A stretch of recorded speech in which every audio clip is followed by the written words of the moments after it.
Good evening, everyone, and welcome back to Bloodstone, our Four Dads 5th edition D&D game set in the Forgotten Realms.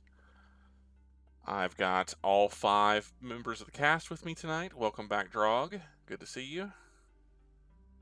Can we hear Draugg? Can anybody hear? Sure. Okay, there we go. We're here. I think we're good on the technical aspect tonight. So we're going to just go ahead and dive right into tonight's story. When last we left our intrepid group of adventurers, the party was still split. 4 members of the party are spending the evening and into the wee hours of the morning at Oakhart, having had dinner with the Baron Oks and his mother, the Lady Madeline Oks. And then conversation turned toward business. Very specifically around what the party expects to do now that they have returned with another stone and are setting their plans for their the next leg of their adventure. Cymryth, go ahead and mute yourself, buddy. You've got a lot of Feedback. noise, a lot of feedback. Thank you. On the other hand, Sprout encountered a strange group of, we're calling them, I guess, cultists, maybe, in the marketplace in the city of Heliogabalus on his way back from purchasing some new clothing for himself for this very dinner that the other party members attended. And upon meeting this strange group, he was identified by them as the Grey Wanderer that they sought, and it informed him that he had been summoned and was expected by their master, someone or something called Zaxxis. Strangely, without any additional information other than that, Sprout accepted their invitation and was taken outside the city and then to parts unknown through a portal that landed him somewhere very, very cold and very dark. We will get back with Sprout in just a moment, but before we do that, we're going to pop back over to Oakhart, where 3 of the 4 members of the party are currently turning over Titus Oks' study, the father of Eldrick Oks, and suspected, conspirator or co-collaborator or something of that nature in this overarching plot that is affecting the realms and is connected to the stones of which Eldrick now carries 2. The party had just gained entry to the study and were looking around, looking for literally anything that provided them with some sort of information on Titus's potential involvement in the plot, or really anything that gives him more information on what is actually happening in the realms. Eldrick had showed Thoros'l and Makaria around a bit, and when we left off last week, had just introduced Makaria to a small 8-inch porcelain statuette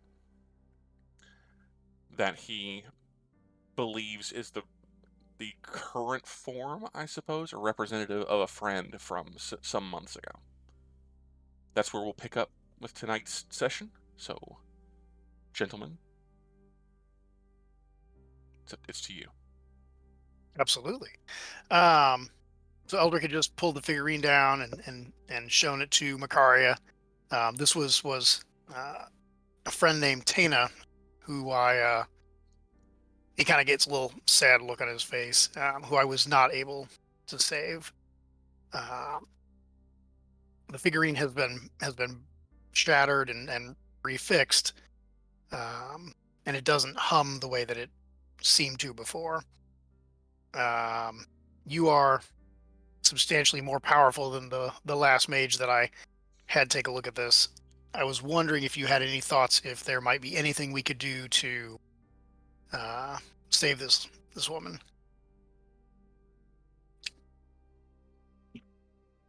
Makaria will glance at it since she has detect magic on.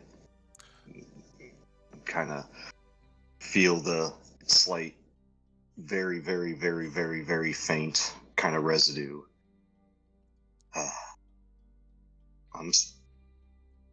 I'm sorry, Eldrick.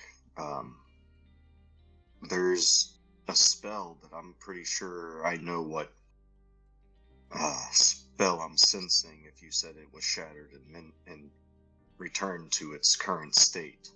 Yep. I don't sense any other magic now. Divine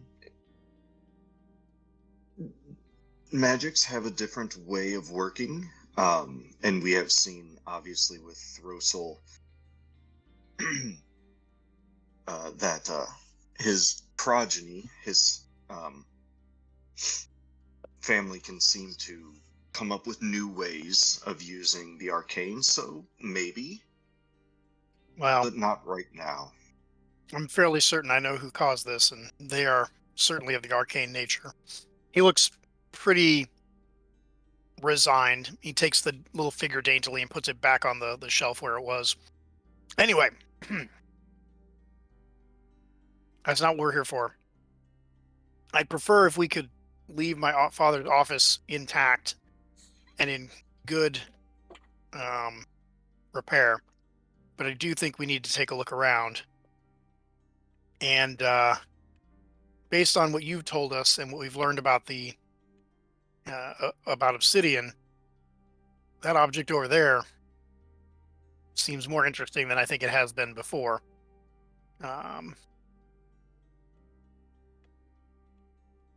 Taking a peek, Yep. Or taking a peek out in the hall real quick. Does it just kind of judging where this You're room invisible, is in right? the next room? Was that? You're invisible, right? Yeah.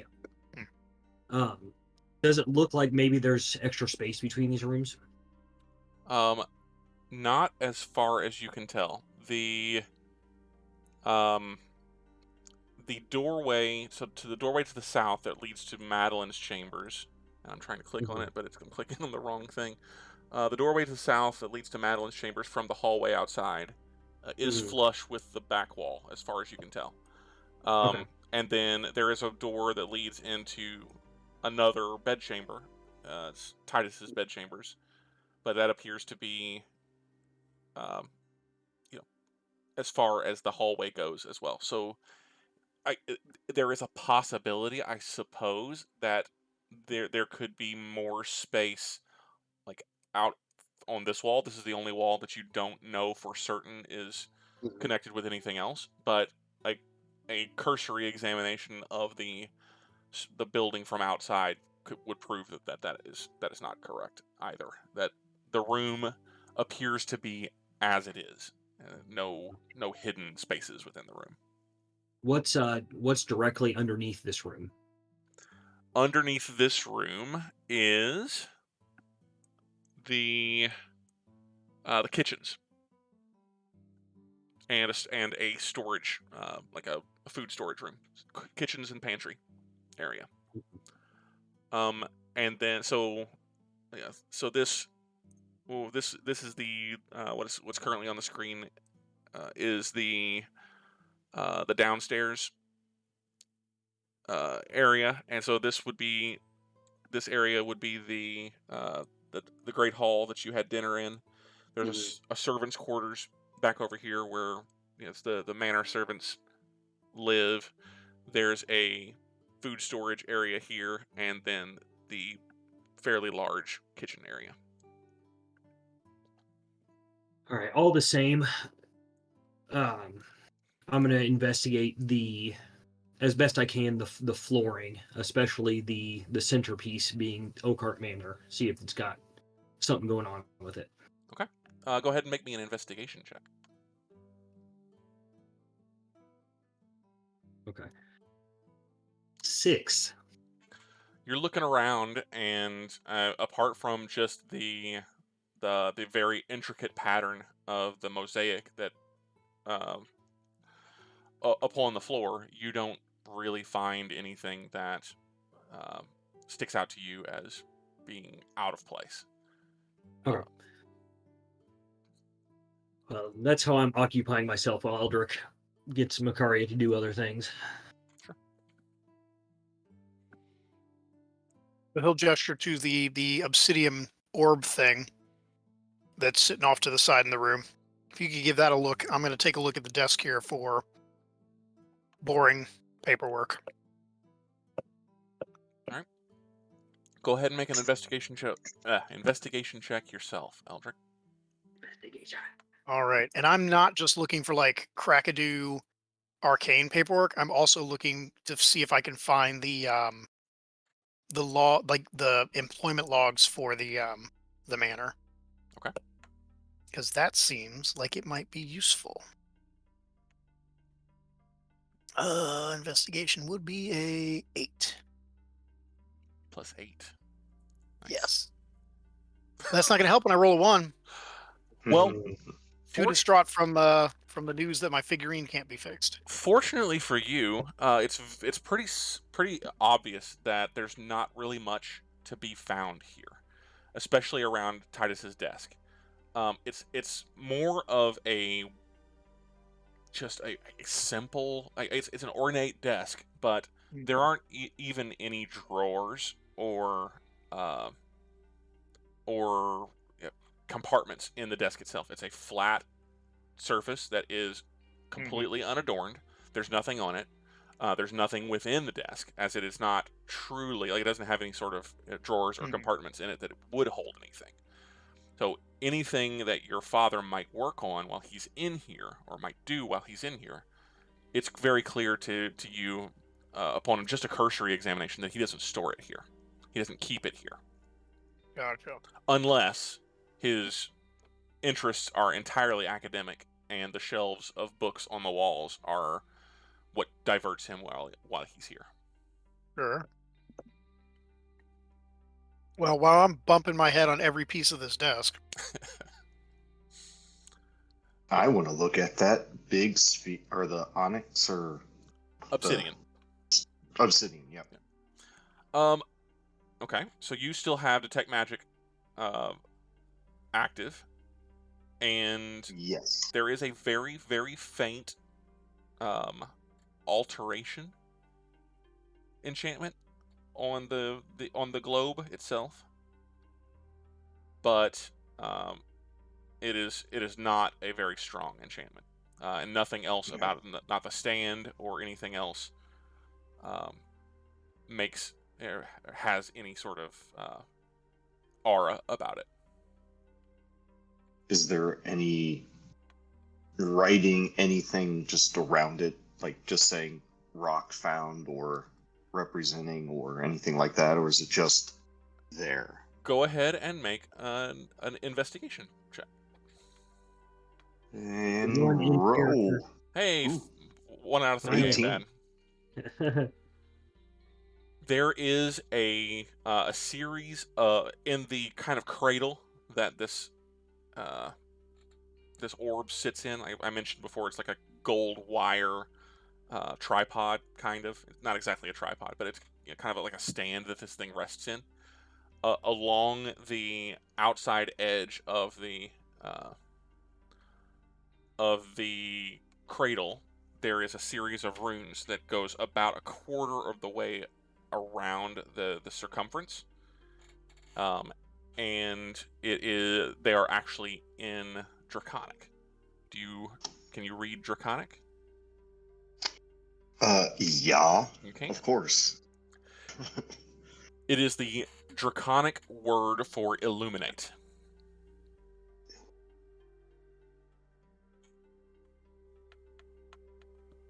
Okay. Yeah. She'll turn to Eldrick and say, well, I think he's been messing with something far beyond what you think he has been. oh yeah, Dragons. no, that's not far beyond my thoughts. I'm pretty sure he trades with all kinds of crackadoo things. Oh, He's no, a- I'm saying he has dragon right here. And then she's just going to point to the writing. Eldrick will look at it. cannot read dragon at all. You say She's so. gonna whisper the word to him. Whatever the word for the draconic illuminate. Yeah, it's difficult to pronounce, but you being a practitioner of the arcane and someone who actually reads and writes and can speak draconic, it's not a simple word for you to pronounce, but it is Mhm. possible. You are aware with an Arcana check, very very easy Arcana check. Oh, I was just gonna make him say the word and see what happens. But how about a natural 20? So a 30 for So- my prank. Yeah, so you are aware, Makaria, without absolutely didn't need that 20. I'm glad we got that out of the way. Yeah. Draconic is often used in incantations and recording of arcane spells. So it doesn't necessarily mean that dragons are specifically involved, but Draconic is definitely used in the. Yeah, I get it. Well, Yeah, Eldrick she's will. making. Yeah. Eldrick will walk up to the orb and look at it assertively and go. So you try to speak the word. It's exactly what he's attempting to do. Okay, so you speak the word, and Well, he makes sounds that are approximating the word, I imagine. The orb begins to glow, and it after a moment it takes on a very soft, very ghostly white light, and then that white light turns blue, and it begins to lift up off of the tripod, and it hovers about a foot above the tripod, its stand. Then the light begins to kind of muddle a bit, in that it becomes shot through with greens and browns, and the orb starts to take on a well, it looks as though you're looking down at a map, but in a spherical form. It's a globe. Does it? Wait. Okay, so it's emitting light, and it looks like a globe. Yes. What is it putting on the ceiling, the floor, and the walls if it's glowing? Can we douse the light in this room to see if it is projecting? You never lit anything in the room. You're bringing your own light sources for the most part, and it doesn't glow brightly enough to really throw images on the walls or the floors or anything like that. But you start to recognize it is slowly turning, like the image on the sphere. The sphere itself doesn't appear to be turning, but the image on the sphere appears to be turning. And after a moment, you start to recognize a landscape that you are familiar with. The Bloodstone lands wrought very, very small across the surface of this globe. And you realize you're looking down upon an image of your own planet, Thoros'l. Oh my. I asked for a map a long time ago, and I'm not even there to see it. I know, right? Is there anything marked on this floating map? You don't see any markers other than just the variations, striations in color that represent different geographical formations. You don't see. Go ahead. Oh, could this be like an educational thing too? Like a classroom somewhere a long time ago, and the Candlekeep has a globe similar, or yeah, absolutely. You've seen something like this before. Not specifically this magical construct, but something of that nature. Yeah. Okay. So there's not a giant red arrow pointing at part of it? No. Nuts. Well, that was very quick into a pathway we didn't need to take. If I say the word light again, does it turn off? It does. It dims, returns itself very slowly down to its cradle and goes out. Hey, Makaria, Yes. can you say the draconic word for open? Mhm. You hear Man, our draconic is spot on tonight. It really is. Makaria, you hear a click from somewhere behind you. Gasp. Didn't expect I that. hold up my hands. There's nothing behind you. Well, you're standing You. you're standing effectively in this corner looking at a globe in between two kind of armchairs. And as Makaria stands basically facing that corner, there is a click that sounds from somewhere behind her as she finishes the draconic word for open. Well, let's figure out where that came from. Yes. Thoros'l, you having taken an interest during this time, having taken an interest in the mosaic, you recognize that there is a somewhat something of a demarcation around the city of Heliogabalus on the mosaic on the floor. A crack has appeared around the city of Heliogabalus. All right. Well, I'll say you'll hear Thoros'l's voice say over here around Helio on the floor. And Let's go check it out. I'll try not to trip anybody as they go to check it out. I am not standing anywhere near it. Okay. Yeah, you guys might want to back up. Eldrick's gonna will his pally aura into full pally effect, which doesn't really do anything, but it's just what he would do. And he's gonna walk over and see if he can kind of gently pry up, I guess, the section of floor. So it is directly beneath the Mhm. the desk where the city of Heliogabalus sits in the room. Mm-hmm. Yep. And you put a hand on it, and you can feel immediately that it is loose. You start trying to find a way to get your fingers under it to move it, and you bump it, and it begins to pivot.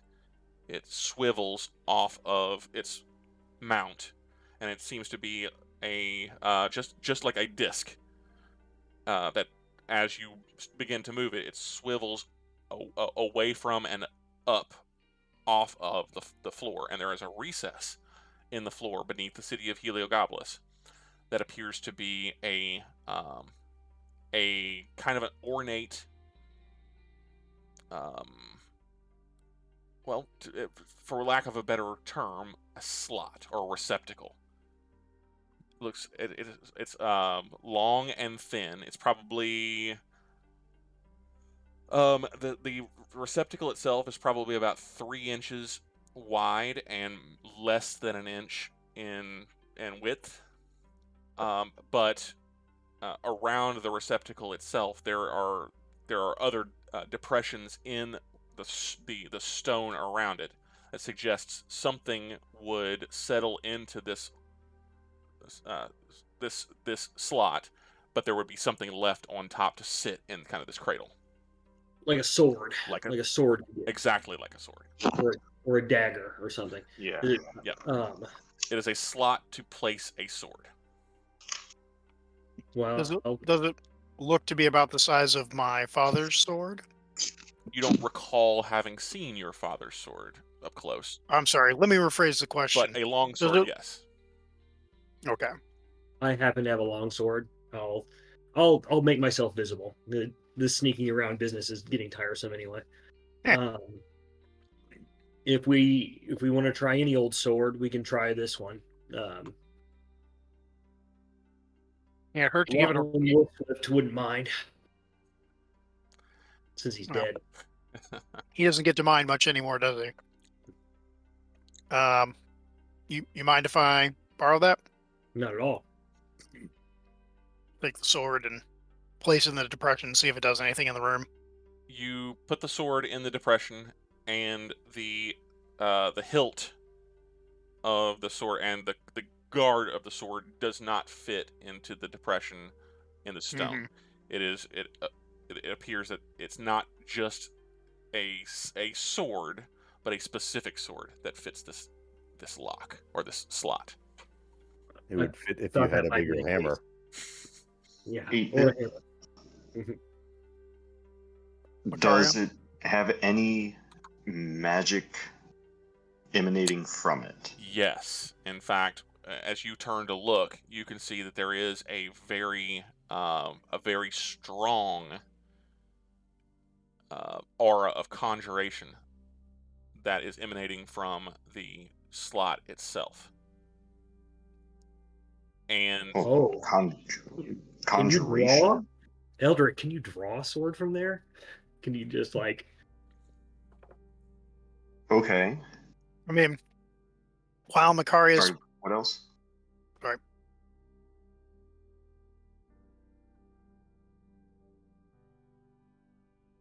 somebody talk. I know. I think Makaria thought you were gonna add some more to the description. No, not at all. Okay. Apart from then you realize that it is likely that there was something about the cover that was inhibiting the detection. And you pick it up and you start going around the room with it, and auras that you could see whenever you pass the cover over, like in front of your eyes, you can no longer see those auras. The cover itself inhibits detection magic. Aha. Okay. Must be made of lead. Yep. Well, it's magical. It can either summon something or something was summoned to it. And I can dispel it. Maybe? Maybe don't dispel it. I'm going to take the Wolf Swift sword out and hand it back to Thoros'l. You can't. I can't. I'm kidding. It slides right back out. Jesus. Good one. How many weapons you gotta lose, Eldrick? All of them. I don't suppose I can reach in there and believe there's a sword and pull it from the empty space. You reach down into the empty space and put your hand as though you're taking hold of the pommel of a sword, and you feel nothing but air. Your hand, your own grip. Sadly, Makaria, what's the draconic word Yes. for sword?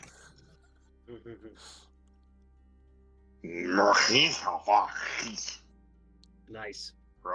Eldrick will attempt to vomit that word out. Does it come out more of as a rawr? it's a nice thought, but that particular magic word does not work here. All right. Well, we'll have to come back for this. If I put the cover back and then kind of give it a little push down, does it reseal on its own, or? As you swivel the cover, like you can see that it there is a catch that exists in the recess itself, and as you put the cover back down on it, you hear the same click sound, and the cover goes back down over the top of it and looks seamless once again. We don't see any other oddly placed depressions at this point, do we? Make an investigation check. You've done so well at that so far. I know, right? Ooh, 13. I'm keeping my streak. Yep. No, you don't see anything else out of the ordinary at this time.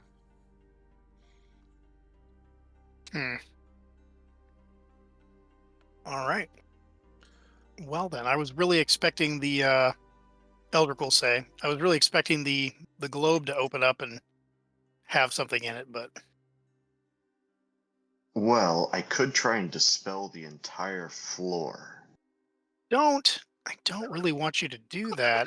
Oh, If Not it turns that out, little area. I'm saying the whole thing. yeah, no, I definitely don't want you to do that. She starts if the doing mosaic measurements. is masking something, I'm with Makaria on this. We might need to pull the whole mosaic up. Ooh, I got shattered. We're not going to She do pulls out a that. little stone. If if it turns out that my dad is not involved in this and we are just woefully mistaken on our information, the last thing I want to do is destroy my family's home. Probably wouldn't hurt to say some more words in Draconic based on the things that are on the map, though.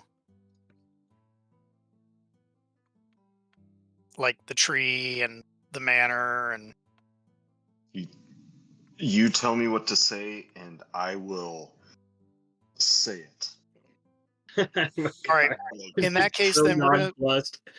we're gonna spend some time saying some words in Draconic. I don't know how into that you want us to get. Well, that I will also add cuss words in. I'm sure that's true. Well, you will spend some more time working through Makaria's entire vocabulary in Draconic, and unfortunately uncover no other secrets, sadly. However, Gotcha. we are going to go uncover some other secrets with Sprout. Sprout, when we left you the last time, 2 weeks ago, maybe 3 weeks ago, I don't recall. I think there was a gap week in there. You had just started to get your bearings about you as biting cold and a persistent knifing wind is blowing around you, and you realize that you are not in Kansas anymore. Certainly not in Heliogabalus anymore. May not even be in Bloodstone anymore. In fact, you don't have any idea where you are, except that it is somewhere very, very cold. The only structure that you see, or the only man-made structure that you see around you, is a ruined tower. Half of it kind of laying in ruins on the ground, the other half jutting up into the sky, maybe 40 or 50 feet, like a broken finger, and a very faint illumination coming from within. You know, just based on your ranger training, that it is cold enough here that if you do not find shelter, and find shelter soon, you will be in a great deal of trouble. Are my escorts still around me, or have they kind of disappeared? You are alone, as far as you know. Okay. But you can see again. And, Yeah, that's a good sign. well, you can see in the very, very limited illumination around you. It is dark here. You can see no stars. You can see no trace of the moon or moons. You have only the very, very dim, very, very faint light coming from somewhere within the broken tower ahead of you, and then just your innate adjustment to the darkness. Do I recognize the tower? Do I recognize the structure style? And do I recognize anything around me as anything that I would have seen before? Go ahead and make me a nature check.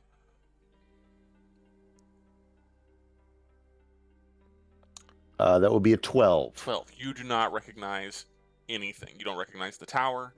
You see kind of the natural formations around you suggest that you're up high somewhere, somewhere rocky, somewhere probably at a fairly decent elevation.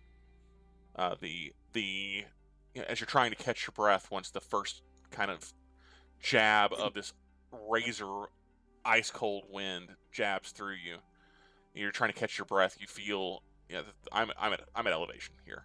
The air is thin. But other than that, apart from there being rock and ice and snow and darkness, you have no clue where you could be. All right. I am going to put a reassuring hand on Riftrender, and I'm going to unclasp, but not draw Riftrender, so that I can access it as quickly as possible without it being an obvious threat. And then I am going to walk towards the light. Okay. You continue toward the light, and you eventually, as you get closer to the structure, you start to recognize that there is, in fact, a field of debris, a field of rubble that was probably the upper parts of this tower, kind of between you and the structure itself. But there is also a clear opening at ground level that was probably a door at one point in time before whatever happened to this tower happened. It's not fully, it's not a full doorway opening anymore, as part of the stone around it has collapsed, but it is large enough that you think that you could go through it.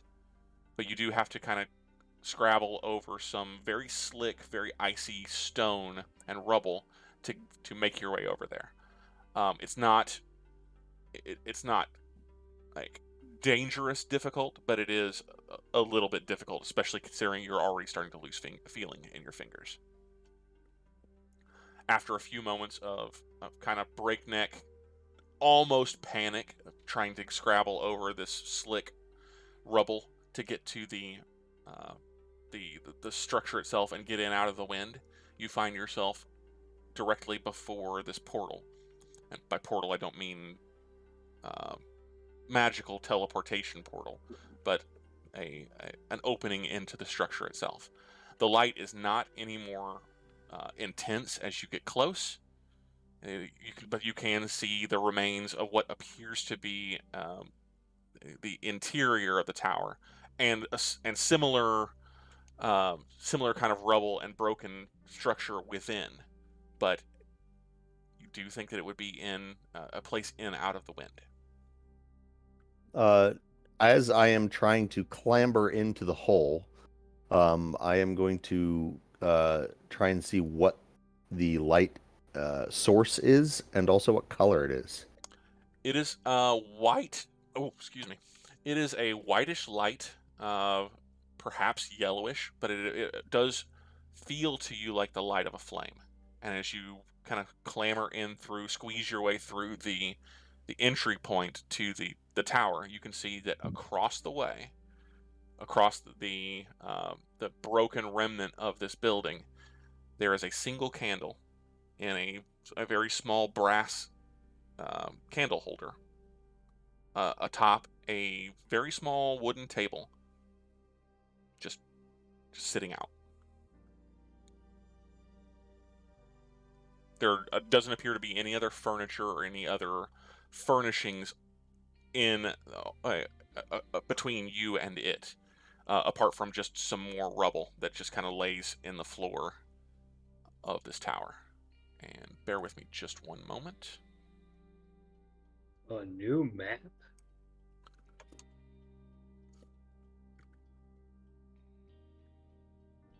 Here we are. As you squeeze your way in through the opening, you find yourself in the tower. You can see that up above, as you're still kind of looking around a bit, up above you can see the broken remnant of what appears to be a floor above you, some 30 feet overhead. And then the rest of the tower itself doesn't appear to, like, it just goes up until it is just shattered stone and nothingness, darkness above. Does the candle on the same level as I am, or is it on that higher level? It's over here. It's underneath the kind of remnant of the upper floor, but it is on your level. It is just above ground level. Maybe the small table. It's kind of like an end table, so it might be 2 feet off the ground. Okay. What's the temperature like in here? Is it noticeably warmer? Is it just approximately the same temperature, but because I'm out of the wind, I don't have the wind chill blowing on me? It is very much the latter, but you recognize that without the wind, you're just cold. You're no longer freezing. All right. The first thing I'm going to do is I'm going to rub my hands together and breathe into them so I can get feeling back into my fingertips, because I may need them. You never know. You start to feel and then the telltale tingle of you're starting to get blood circulating again. All right, I'm going to walk over to the table and stand probably about 5 feet away and do a little bit more of a closer look at it. Okay. You start your way across the floor, and again, it is mostly dark in here. So you're very carefully picking your way across the rubble that's on the floor. You're feeling the snow kind of falling down, not being blown and driven in your face like it was when you were outside, but just trickling down from above. And you make it to about the midpoint through the room, and there is a voice that greets you. It is very low, and it echoes through the chamber. And there's a quality to it that is almost familiar. And it says, "Welcome, Grey Wanderer." The voice is a little distorted. You have a little bit of difficulty understanding the words, just because it's difficult to say. It's almost as though it's being spoken by a mouth that is having difficulty forming the words. There is some distortion, a very heavy accent. Not an accent that you can place, but a very heavy accent.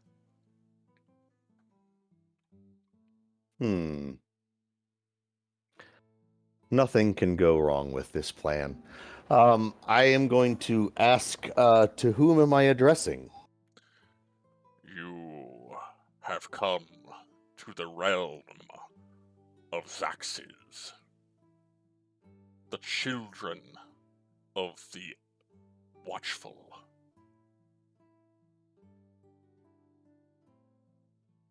And might I ask why you address me as the Grey Wanderer, as I am not familiar with that title?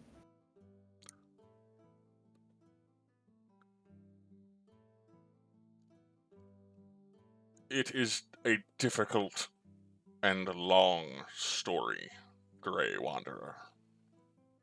Suffice to understand, you are the Grey Wanderer. You have been foretold. Your arrival has been awaited by Zaxxis. Let's leave the long tale for another time, even though it appears as though I'm not able to go anywhere.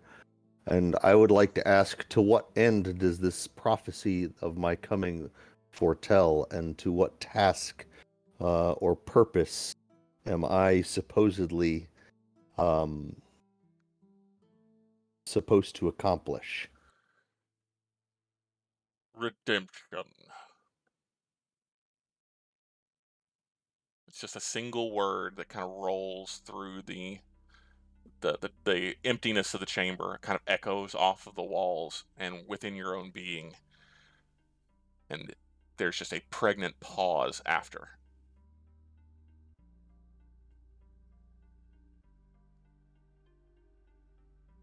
I will, almost with a quivering hope, ask, whose redemption? The only redemption, Grey Wanderer, that matters. Our own. The redemption you seek can be yours. It has been foretold.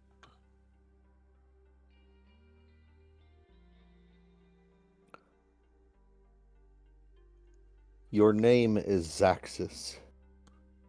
Who are you? I am one who has existed for longer than the memories of most in this land, in any land. Zaxxis is one who also seeks what you seek. Zaxxis is one who has suffered as you have suffered. You are a failure, Grey Wanderer. In this, you and Zaxxis are one. Zaxxis is one who seeks to undo many failures and has been given the sight to effect those reconciliations. All of us here seek the same thing: redemption for past failures, redemption for past mistakes. As the voice continues, you start to become aware of additional figures stepping out of the darkness of the room. It's not brighter in here, but somehow, as the voice continues, you become aware of movement, and a trio of other figures begin to appear, almost as though out of thin air, but they're stepping out from the shadows. They're figures that you recognize. You see a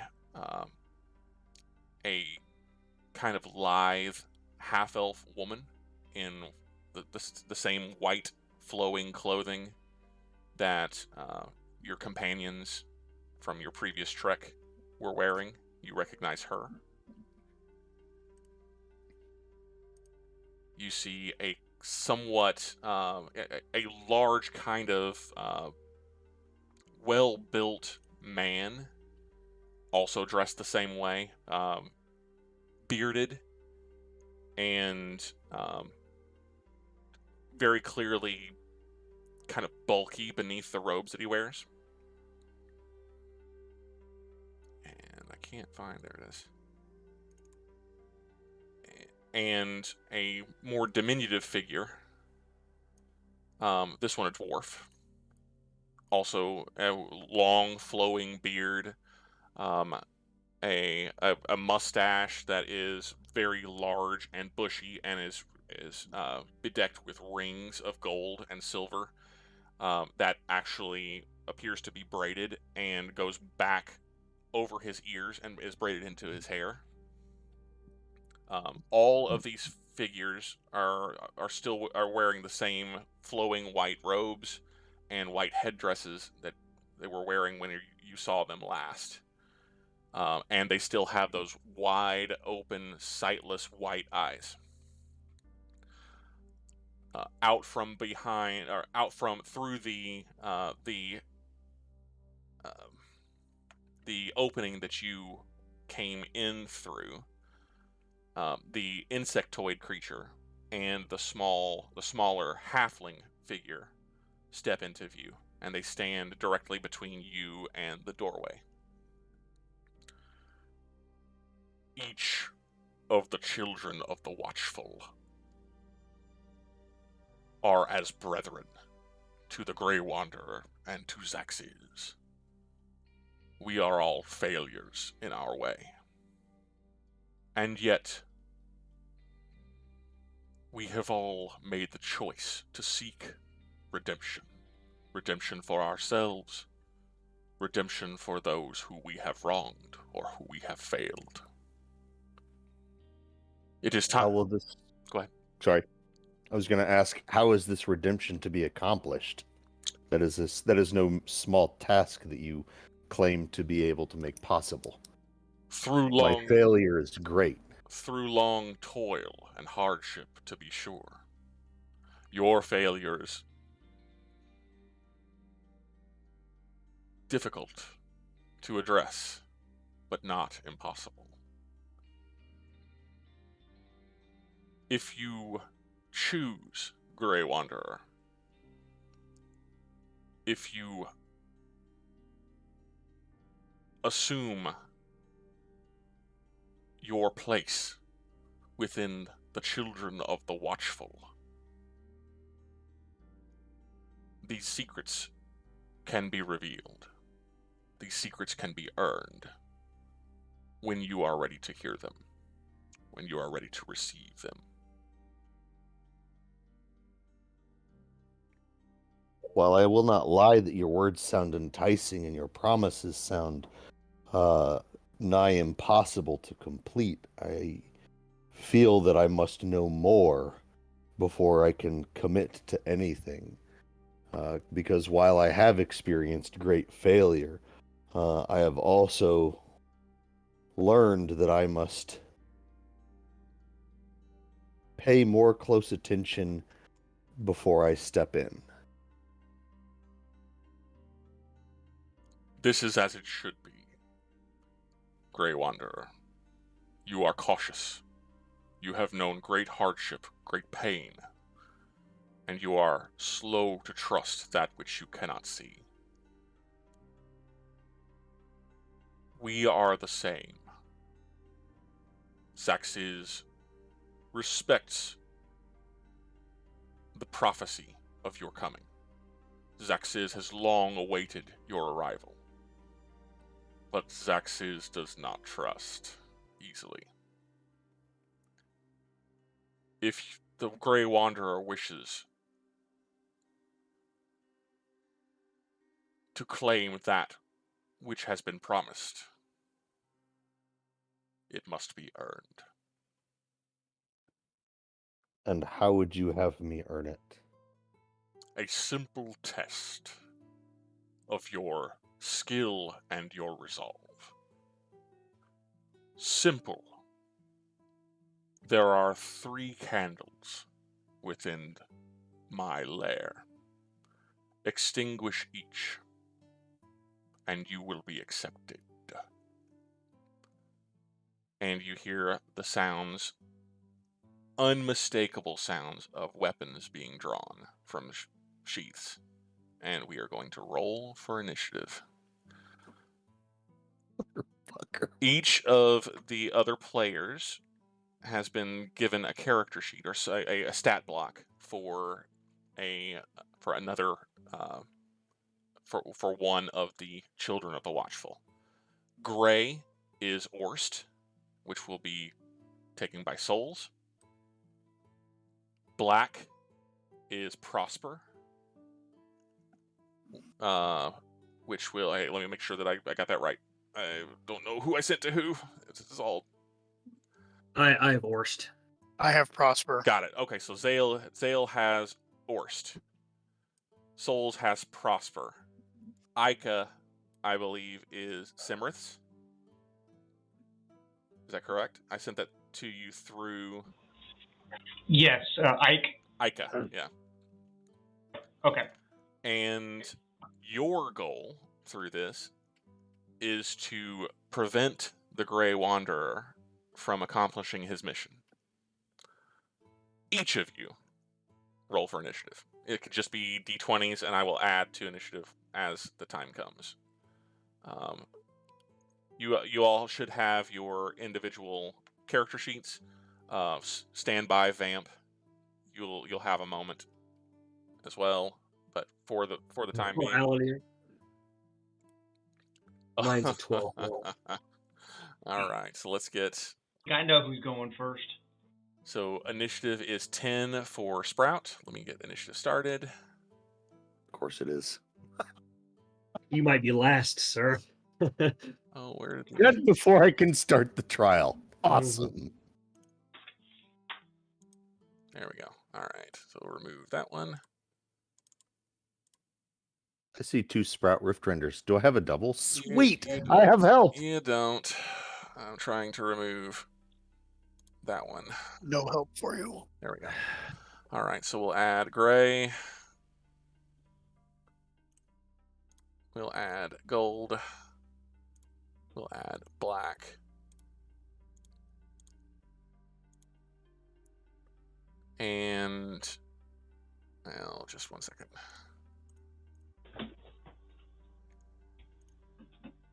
There we go. All right. Charles, go ahead and roll for initiative as well. Just roll a d20. Orst, you are at what total? 12. 12. 10 plus 2 decks. Ica? 22 total. 22. Prosper? 13.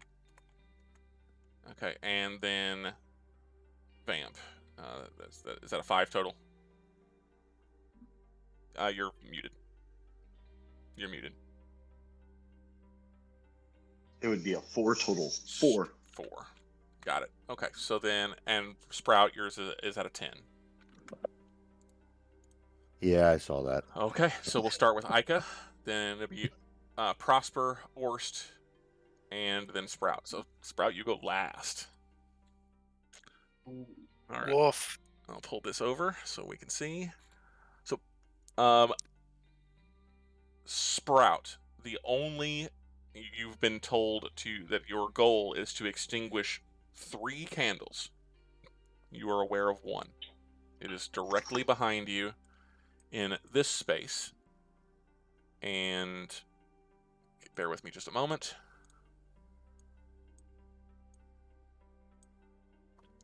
There is your candle. You can't see it because I drew that on the GM layer. Here is your candle. And we'll begin with Ica. All right. Well, Sprout, I'm going to apologize because he gave me a caster. Oh, no! So, Why would you do that? all right. So, Ica is going to see the candle's up in the northwest quadrant, right? Correct. Here. So, Here. okay. Ica is going to. I don't actually have control of the token, but is going to kind of move around like almost like a circular pattern, like around Sprout, heading towards it. Okay. I'm giving you control of Ica I right can now. see- Okay. All right. So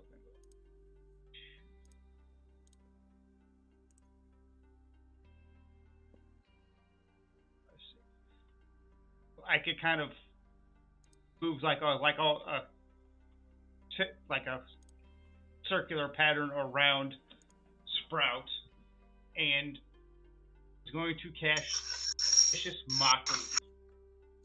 All right. And what is your It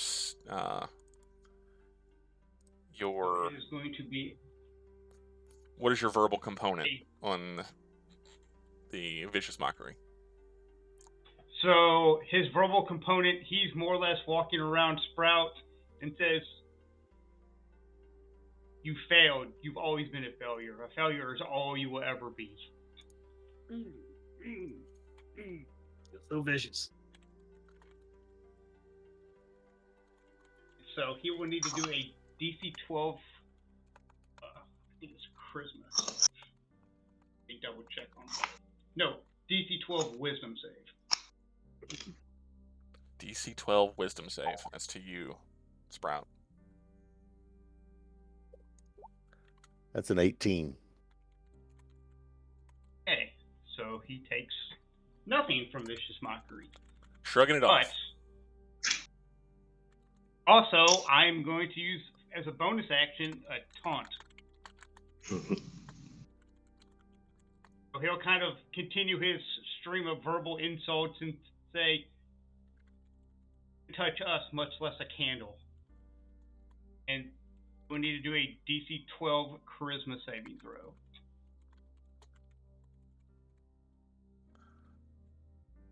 That's a 21. Okay. Okay, so, yeah.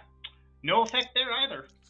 So strong in his convictions, Sprout weathers the storm and is not affected by Ica at this point in time. That will take us to Ica. Is that going to end your turn?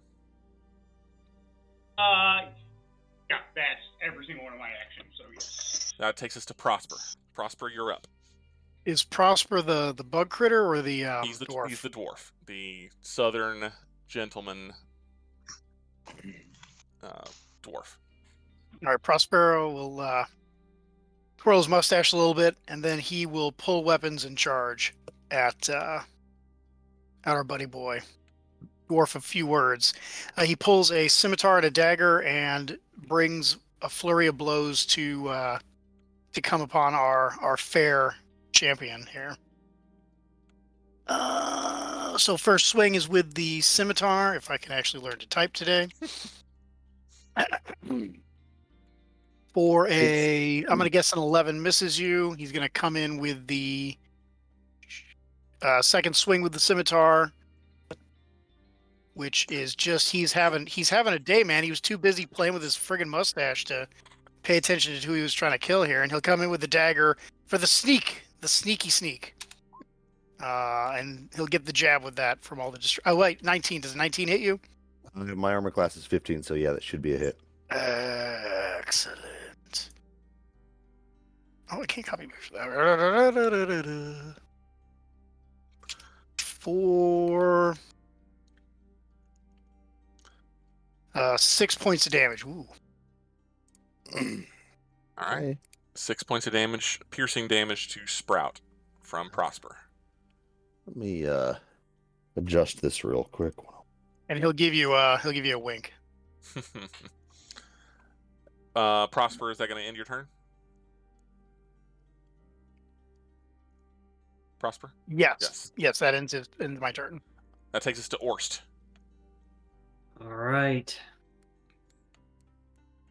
Orst is going to run up behind Sprout, and attempt to trip him to the ground. I'm going to try to shove him prone. All right, so shove is just an opposed strength test, and if you fail Sprout, you're knocked prone. Okay. 8. Ooh. It's not a save, but I'm sure you So- rolled better than you needed. So so Orst rushes up behind you and puts his shoulder into the small of your back, Sprout, and you being large and being very solid, don't even budge. It's like he hits a brick wall. Orst kind of repels. Does he take self-bludgeoning damage? He does not, but he also does not manage to do anything necessarily to upset you as he had intended to do. All right. With my second attack, I will attempt again. All right. So opposed strength once again. 13. It's All right. again. It's not a save. You're rolling a strength save, Sprout. You should just be rolling a d20 and adding your strength modifier. So you still won the first one, but you need to re-roll that one. Okay. And your strength modifier is what, +5? Yeah. Yep. Okay. Oh well, he would have made that. Yeah, you still made it. Even with a 9, you still made it. So 14 versus 13. Just laying in. Orst is just laying into him, just trying to shoulder check him in the back of the knees, and you just cannot unseat the powerful Furbolg. What kind of creature am I again? You are human. Human. Okay. Yeah. So I'm just going to town, just trying to tackle him. Orst looks pretty powerfully built, but just your size over him. You know, what are you? Something like 8 foot tall, just corded 7.5 corded muscle. Just a big old boy. Yep. Or stylizes himself as a wrestler. Yeah. Just not very good at it. All right. So is that going to end Orst's turn? That's it. Staying in his way. Sprout, you're up. Oh. See here. What are we gonna do?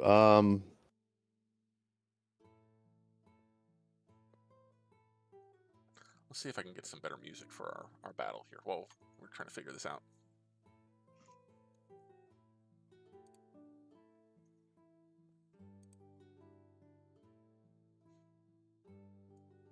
I need to do some measurements real quick. I mean, I think we need like some serious like Perk for Spock battle music going on here. Let's try this one.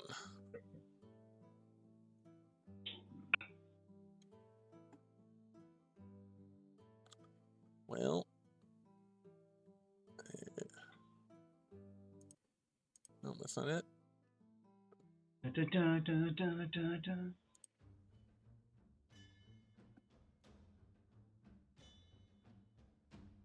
Okay. So I am going to use an action and cast on myself to its full range. Let's see here. Nope, that won't work. That's not what I want to do. Bonus action of Misty Step, and I am going to teleport. Make sure I'm close enough. I am. I am going to teleport here. And I'm guessing blowing out the candle is an action. You can do that with a bonus action. Not an issue. But spending a full action on it is definitely possible. I will spend a full action on it. And does it blow out? It does. Very easily, in fact. You step over to it, and you puff into mist, and the mist dashes across the room. You coalesce back into your form, and you're looking back out at the three attackers. You just simply blow hard on the candle, and it gutters out immediately, and is reduced to just smoking. All right, so that is a bonus action, and now I will do a movement to here. All right. That will end Sprout's turn. We'll go back to Ica. All right.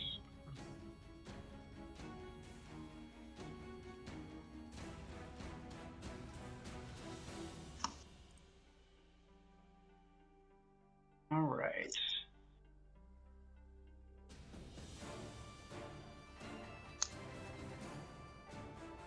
I assume nothing has changed since he's blown out a candle. Nope, nothing changes otherwise. You're aware of two other candles that he has to still try to get to that he hasn't yet. So you're still doing what you're supposed to be doing. All right.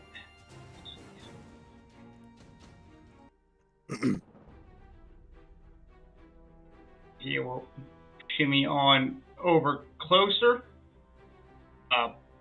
Is going to pull out a short bow and take a shot. Rude. Ooh.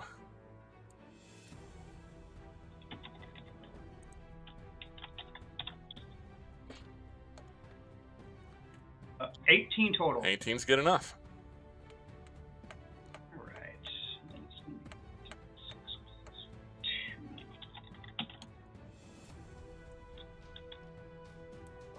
4 piercing damage. All right. 4 damage to Then, Sprout then. yes. Then I'm going to try and taunt again.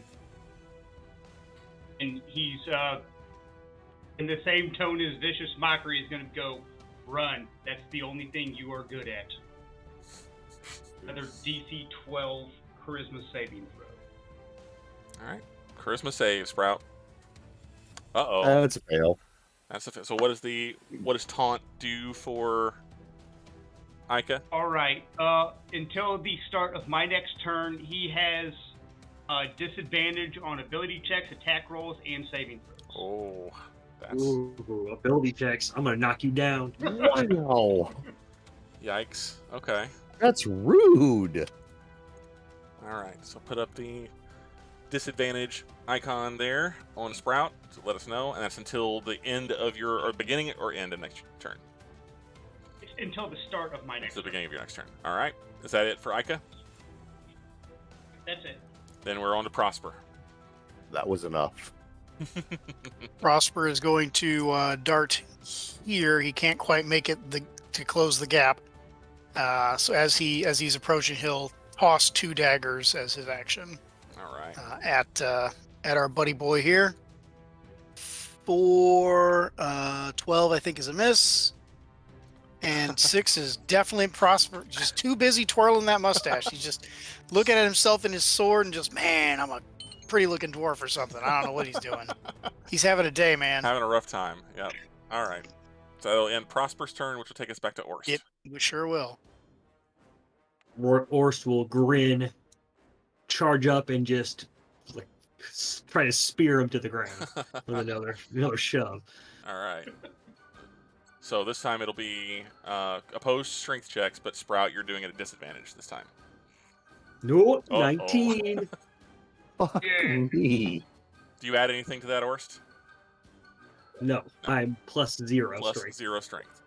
All right. All right, so it's going to be a 12 All right. plus 5. So rush over, you blow out the candle, you run around the outside of the tower's circumference. You turn back around, missing the daggers.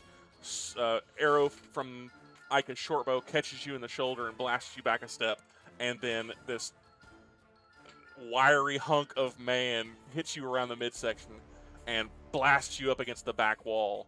You crumple down to the ground. You are prone. Anything else? Oh yeah. Orst?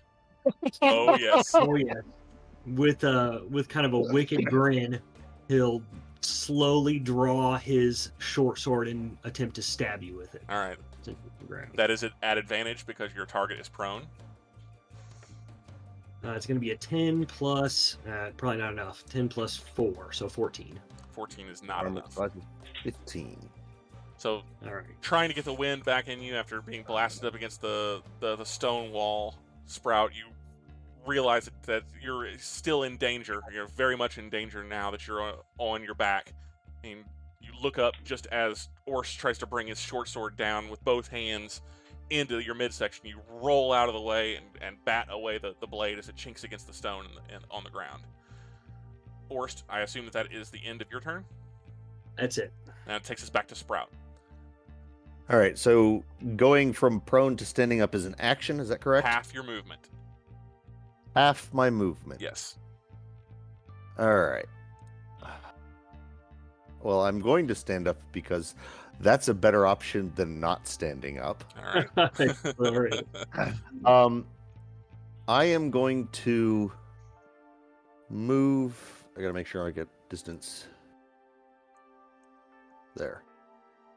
All right. This is gonna suck, but it's gonna suck. All right. I want to move here, which, as I am seeing that, is going to give 2 opportunities of attack. Is that correct?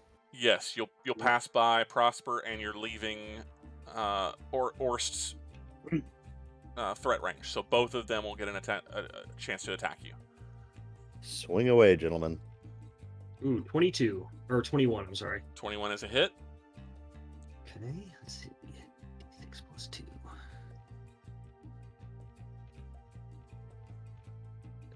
3 piercing damage. I missed his movement. Did he pass by Prospero too? He did. Yes. Oh, you're in trouble now. This is with the scimitar. Never mind, you're fine.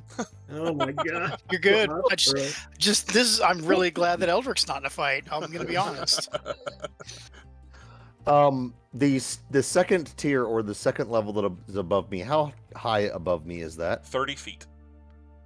You cannot Misty Step. Your Misty Step has a range of 30 feet, correct?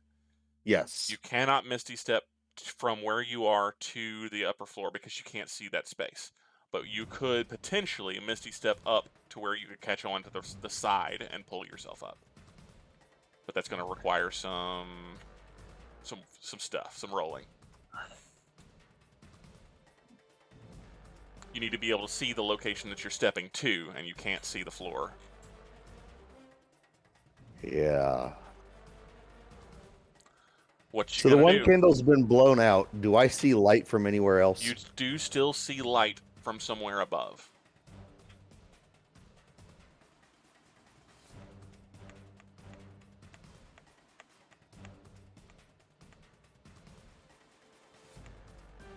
So I've used all of my movement. I used my add an action or bonus action. Yeah, I'm gonna try and Misty Step and grab onto the ledge. Awesome.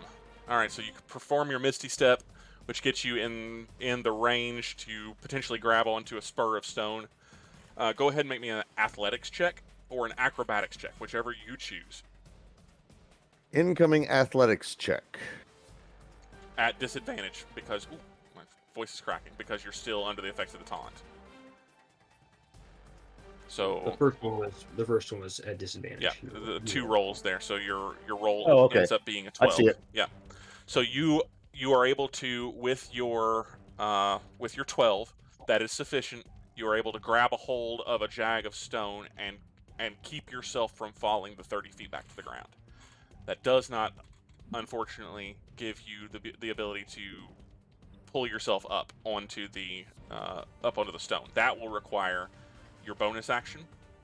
I'm sorry, your movement, half of your movement to pull yourself up, and a strength check. Can I utilize an action in place of movement? You can always use your movement as a dash. I'm sorry, you can always use your action as a dash to give you another set of movement. That's what we're going to do because that's all that's left. All right. So then you dash to try to pull yourself back up. Go ahead and make me a strength check. A strength, d20 plus your strength. But again, you're still rolling at disadvantage. All right. Ooh, nice Easy, roll. easy. So you grab a hold of the stone and just force yourself up. You pass into mist, dash up, kind of like an apparating wizard from the Harry Potter world, I guess. And whenever you come back to your corporeal form, you grab a hold and just with tree trunk-like arms, you push yourself up, flop over, and roll onto the lip of the stone up above. That will That will end my turn because I have nothing left. Yeah, you are up on the stone, however, and you can see off in the distance a single candle. Okay.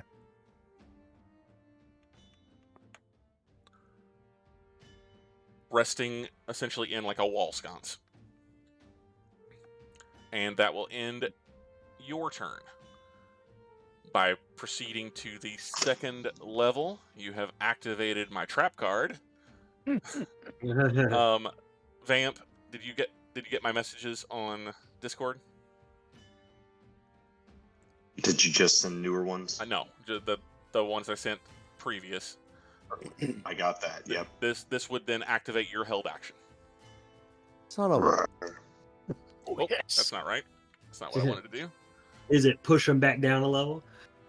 Oh, Vamp, do you want to describe what your character does? All right. Excuse me. Sorry, tab loading. All right. So, this bugbear, just large, hairy, just all of a sudden lands. Where are you? Yeah, just is invisible, and you just hear these footsteps, blah blah blah, and then all of a sudden he is visible as he just rushes and shoulder checks like a football player. So out of nowhere, you find yourself thinking, wait, weren't there 6 of these guys? And then the bugbear appears from invisibility at a full run, strikes you in the midsection as you're regaining your feet, and attempts to drive you backwards off of the ledge. So please make me an opposed strength check. Opposed strength check at disadvantage. Yes, opposed strength check at disadvantage, and I will be right back while you're rolling those. Just give me 1 minute. Oh, I want to be reckless, but I can't. Motherfucker. Oh no. Ooh. I'm glad I landed 15. one of those taunts. Ooh, yeah, that taunt was amazing. Yes. So I only get 2 uses. So that was all my taunts. Oh, it's so worth it. I know, right? All right, so how much bludgeoning damage am I taking from the face to the floor? I'm sure he'll tell us as soon as he gets back. Let's see. Ah, jeez. Well, so if I don't have a melee, so I'm pretty sure you're going to take nothing from me, but how far to the floor is 30 feet. Is probably 3. 3d6 or 3d10? All right. So the rolls, I see a 12 from Vamp and Yevdok, and a 9 total from Sprout. Is Yeah. that correct? All right. So Sprout, Unfortunately, as Mhm. the thought occurs to you, wait, they had a bugbear. Oh, it hit in the Mhm. midsection, just shoulder checked by a creature easily your size and easily your breadth. He smashes into you, and you feel the stone beneath you begin to recede as you are driven backwards off the edge.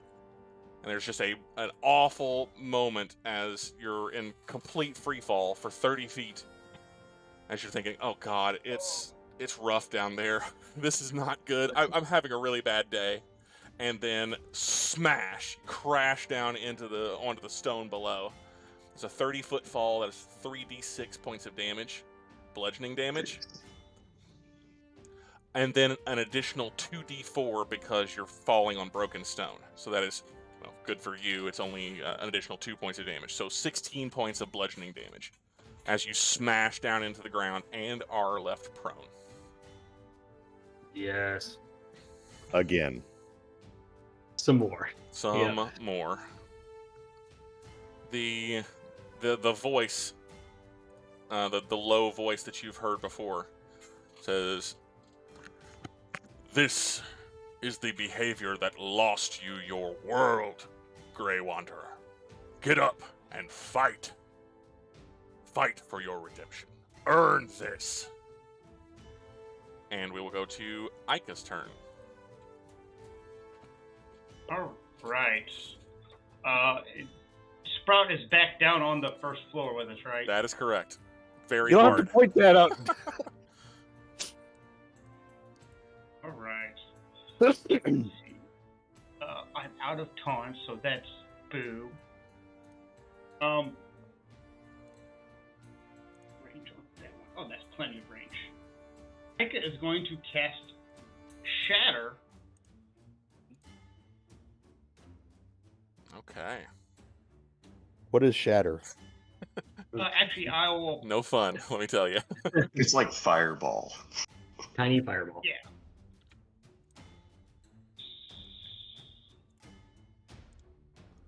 So basically, a sudden loud ringing noise painfully and intensely erupts all around you. I would need a DC 12 Constitution saving throw. Constitution saving throw. Now this is at normal, correct? We're not doing a disadvantage anymore. That 'cause is it's correct. The beginning of your turn. You do Yeah, lose. Yeah, the taunt is over. that's All right, correct. sweet. So I can roll badly on the first go round. Ooh, called it. Not so good. Oh, just missed. So he will Missed take it the by full that 3d8 much. thunder damage. Oof. Thunder damage. So that's going to be 14 thunder damage. All right, I'm going to do a reaction of absorb elements. Nice. It lessens its effect and storing it for my next. Let's see here, the first time you. So it tells me what it does. It says it lessens the damage, but it doesn't say what it lessens the damage by. Gives you resistance, is that correct? Does it say gives resistance? Captures some of the incoming damage, lessening its effect on you, and storing it for your next melee attack. You have resistance to the triggering damage type until the start of your next turn. Yes. So the resistance Yeah. means you cut it in half, and that half Okay. damage is stored. So, Okay. So the total damage was 14. You take 7, and you keep 7. Okay. So I'm going to add 7 there so that I can remember. Sure. And then this is going to go to. Okay. So an intense ringing starts to build from somewhere beneath you, and then it just reaches a crescendo in the moment, and in just an instant, and your mind, as you're laying on your back, trying to figure out how you got there in the first place, trying to figure out what exactly you're going to do, your instincts take over, and you quickly bark out a spell, and some of the damage is captured stored, and you can feel that rumbling thunder damage deep within your core, just waiting to be released. And is that going to complete Ika's turn? Yes. Then we go to Prosper. The Broham is over here on the floor. He is still prone on the floor. Sounds like Bad News Bears. I'm going to run over here. And it's flurry of blows going on here. At advantage, yeah? Bugbears. At advantage, yes. Yeah, so the dwarf comes at you. He thinks he's got it this time. But he doesn't. He sure doesn't. Second swing with his sword. Oh, hey, there's something useful. That's a 20. I got to remember what damage this does now. I haven't hit in a while. A dirty 20. Dirtiest of 20s, man. Let me tell you. The scimitar is D6 plus 3. Okay. For 5 damage from the scimitar, and then he comes in with the dagger, which is not sneaky enough. Actually, it is. Oh, that's a crit. That is a crit. Oh, critical hit on the dagger damage. So on the dagger, yep. So 2d4 plus 3. Correct. For 6 points of damage, just what the dagger did last time. Okay. Nicely done. All right. So what's the total damage coming at me? That would be 6 plus 5. 11. So 11. Dwarf looks quite pleased with himself with his vacant eyes. Yeah, so lolling on the ground, trying to get your wits about you, ears ringing, and then there's the dwarf just hacking and slashing away. And then here comes Orst. Orst, you're up. Orst.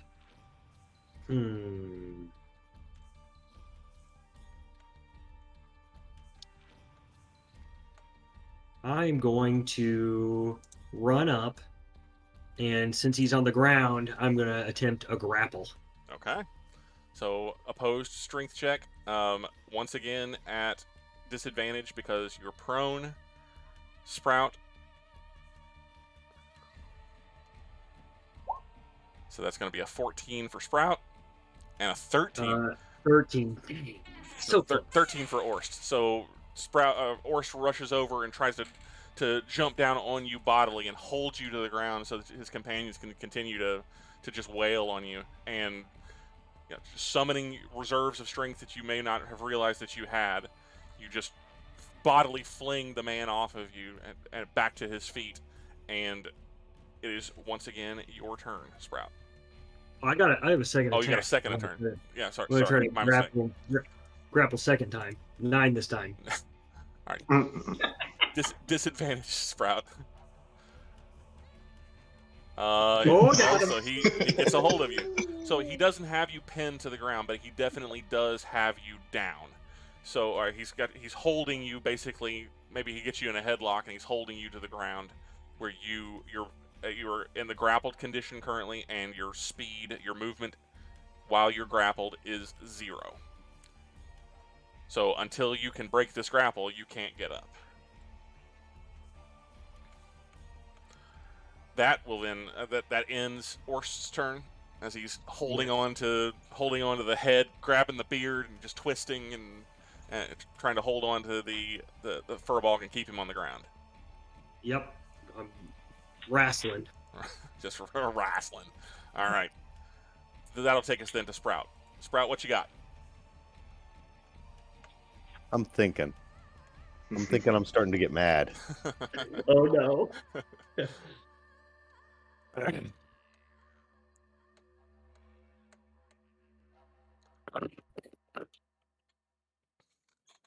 Well, don't think too long. Think long, think wrong. All right, fuck it. I'm going to cast Freedom of Movement on my self. Okay. So, and Freedom of Movement then allows you to escape grapples. For the duration, the target's movement is unaffected by difficult terrain, and spells and other magical effects can neither reduce the target's speed nor cause the target to be paralyzed or restrained. The target can also spend 5 feet of movement to automatically escape from non-magical restraints, such as manacles or a creature that has it grappled. Finally, being underwater imposes no penalties on the target's movement or attacks.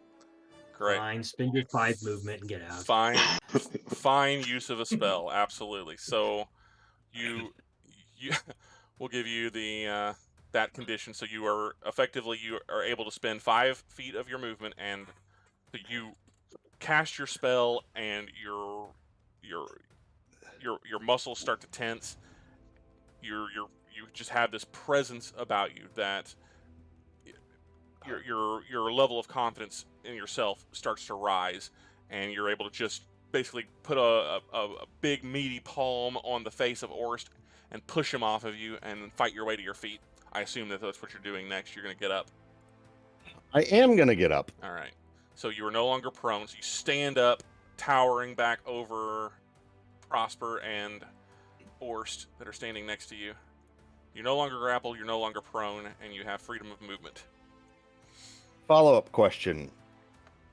Is an action or an attack one, and you use one or the other? Is that correct? That is correct. Yeah. So by virtue of using your spell, you cannot attack with your attack. Your standard Just verifying. attack. Yeah. Note: freedom of movement is 1 hour non-concentration. Yes. So for the next hour, you are not affected grappleable. by. Well, you're still It's grappleable. kind of amazing. But you can get out of grapples much easier. The juice isn't worth the squeeze for course anymore. Horse, yeah. Have anything else that you're going to do? You still got 10 movement 10 feet of movement. and a bonus action if I want to use it. And a bonus action if you want to use it.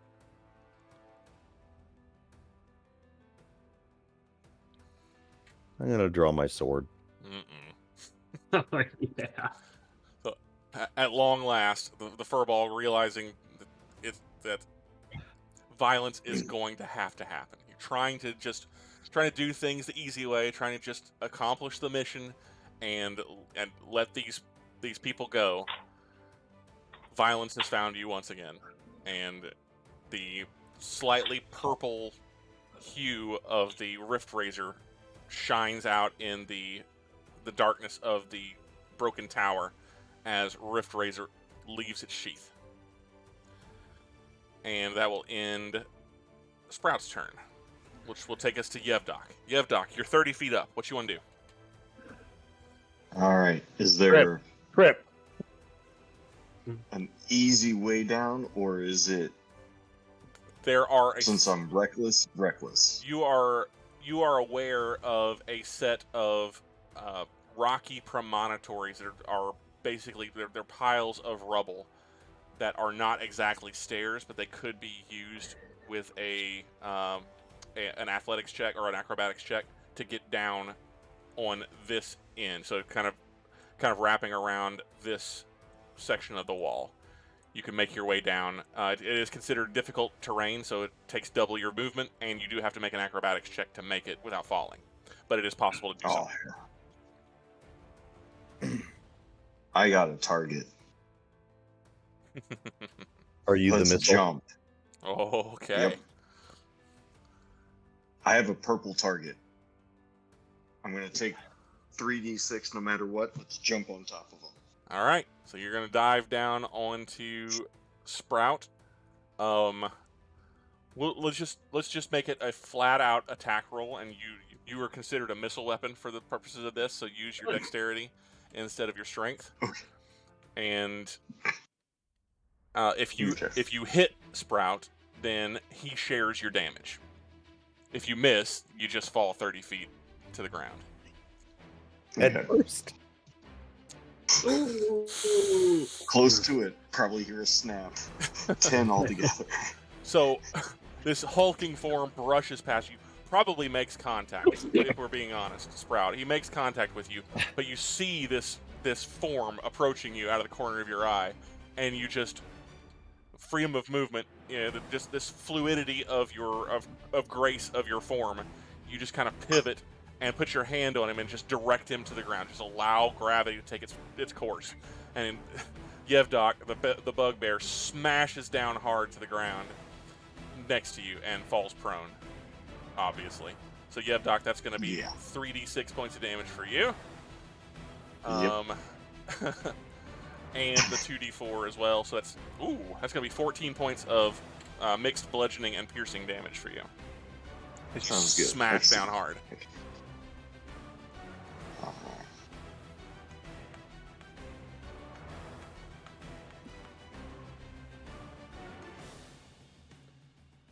That will then take All us. right, I think. Yeah, that will end your Yeah. turn and take us to Ica. Right. Seeing as he's finally drawn his weapon and he's planning on violence, it has just enough movement. He gets right between his two companions, and using a second level spell slot, he will cast Heroism and touch the black and the gray tokens. All right, so Orst and Prosper are the recipients of heroism. Yes? Yes. Okay. What does they are heroism gonna be- do? Makes them immune to being frightened, and they gain temporary hit points equal to my spellcasting ability modifier at the start of each of their turns. So free healing at the beginning of your beginning of your turn. Yeah, so basically at the beginning of each of your turns, you'll gain 2 temporary hit points, and you're immune to Fear. being frightened. Awesome. Right. All right, so I'll see if I can find a heroism. We'll just do that. I think my favorite. That blew out. Yeah, we'll just call it that. So for the time being, the two of you are affected by heroism. All right, Ica, is that going to complete your turn? Sal complete his turns. Prosper, you're up, and you're Excellent. feeling mighty heroic. To be clear on temporary hit points, we can only have 2 because that's the amount that it would give us at one time. They don't stack, right? Right. Right. If you have temporary hit points more from another source, you would get them. Yeah, those don't stack. The heroism points don't stack on themselves. They could have stacked with something Right. else, but not Right. each other. So basically, it's a 2-point shield that refreshes every turn. Yes. Excellent. Yes. All right. Fantastic. Well, I'm already on top of this guy. Well, I guess he's standing now, but he's surrounded. So He is surrounded. Move over here. Yeah. move over where? Well, Do some flanking. Yevdok does not currently threaten because Yevdok's on his ass. So the purple guy. Whoop. So yeah, you'd have to move over there to flank. Excellent. Good. God knows I need the flanking. Yes. Yes, you do. I'm a bad sword dwarf. All right, taking some swings. That's a 16. Does that hit? 16 does hit. Oh, it does. Excellent.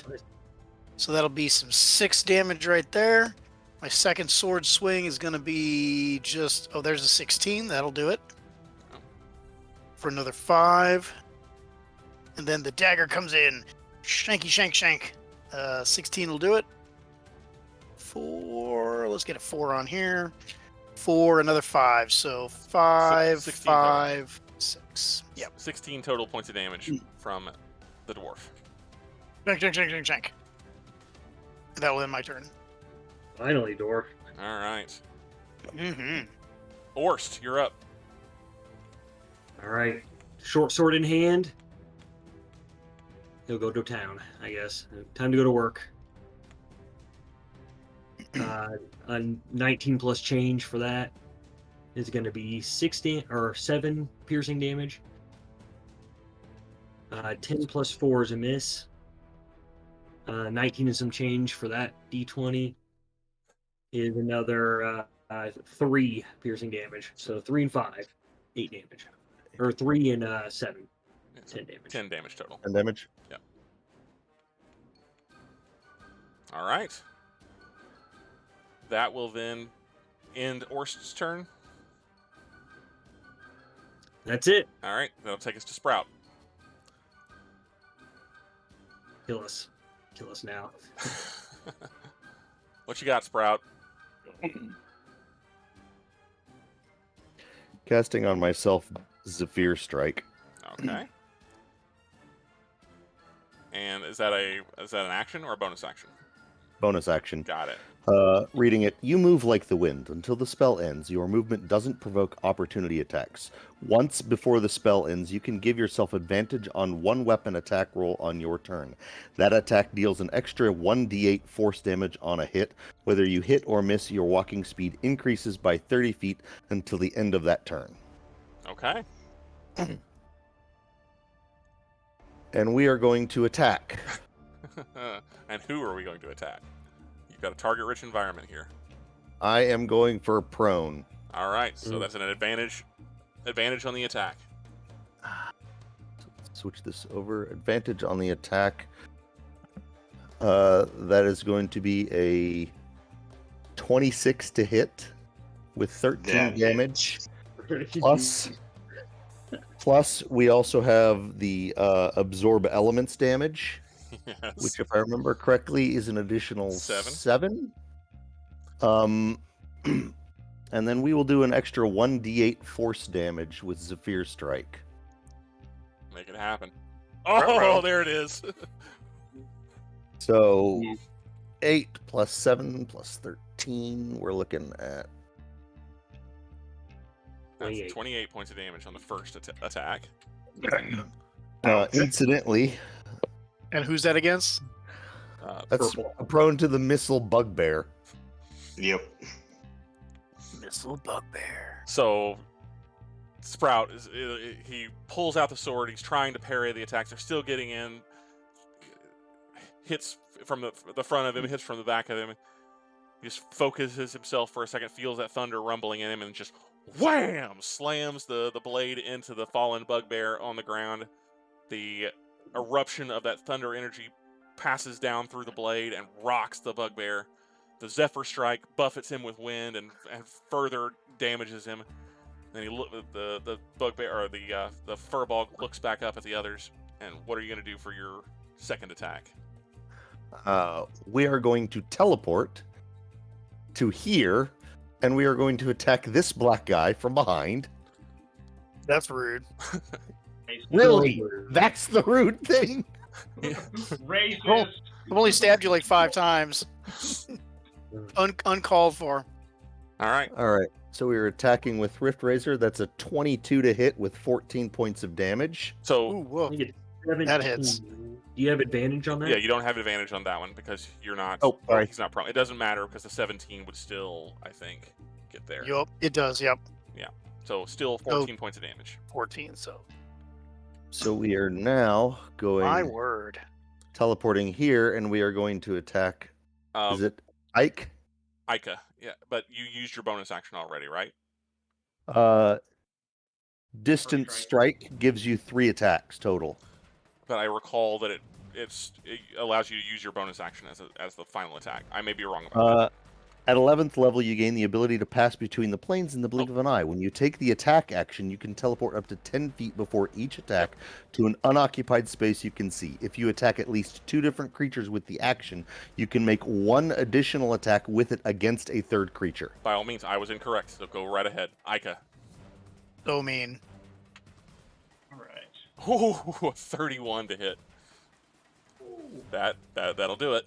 It definitely Miss. hits. It's a miss. It's not a crit. It's not a crit. It's an 18 on the die. But it's 11 points of damage for Ica. And that is going to provoke a Constitution or saving throw to Concentration. maintain my concentration. Yep. So. The damage is not enough to cross the threshold, so it is just a DC 10 concentration. Yes. check. And that is not going to be good enough. And the heroism falls off. So, yeah. Boo. So by striking, Ica calls out in pain, and the spell that she had cast on Orst and Prosper fails, and the heroism begins to bleed from her companions. Sprout, what do you got? Is that your turn, or you still have movement to do? I'm moving to here. All right. Wow. So after you strike you bamf around the chamber, striking at 3 of your assailants. If you strike Ica, the wind picks up behind you and it carries you along behind as you dash across the chamber and up onto the rocks. I would say, because you have 15 feet of movement after that you are halfway up the rocks, because freedom of movement, you don't have to you ignore difficult terrain. So you're Okay. effectively up on the rocks, 15 feet off the ground, against that wall. So an additional 15 feet of movement, and you're up on the second Second floor. level? Yeah. Okay. All right. Great turn, Sprout. That'll take us to Yevdok. I will get up, Urgh. and then Bugbear, I get will up. move 15 feet that way, and then I will, I guess, use my action to sprint another 30 feet, essentially. Great. And that'll be it. That's great. All right. Yevdok's done. That takes us to Ica.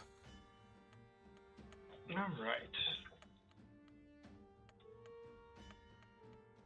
See how far I can move.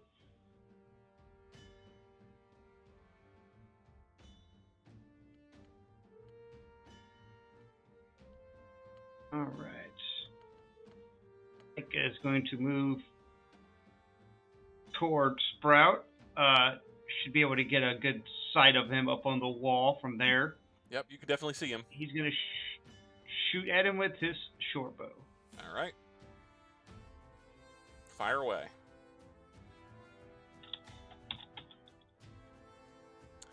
That is not, an 8 is not going to do it.